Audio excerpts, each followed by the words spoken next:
हैदराबादमध्ये ड्रग्ज विरोधात मोठी कारवाई करण्यात आलेली आहे। मीरा भाईंदर पोलिसांनी हैदराबादमध्ये छापा मारलेला आहे। या छापेमारीमध्ये कोट्यवधी रुपयांचा मुद्देमाल जप्त करण्यात आलाय।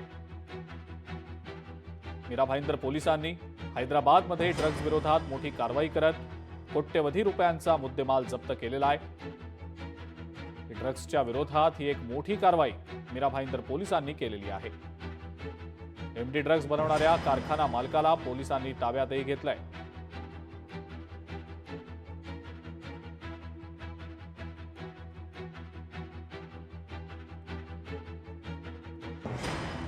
हैदराबादमधली ही कारवाई मीरा भाईंदर पोलिसांनी केलेली आहे। ड्रग्ज विरोधात ही एक मोठी कारवाई केलेली आहे। मीरा भाईंदर पोलिसांनी हैदराबादमधल्या एका ठिकाणी कारखान्यावर छापा टाकलेला आहे। या कारखान्यामध्ये एमडी ड्रग्ज बनवलं जात होतं अशी माहिती मिळालेली होती। या छाप्यानंतर कारखाना मालकाला पोलिसांनी ताब्यात घेतलंय।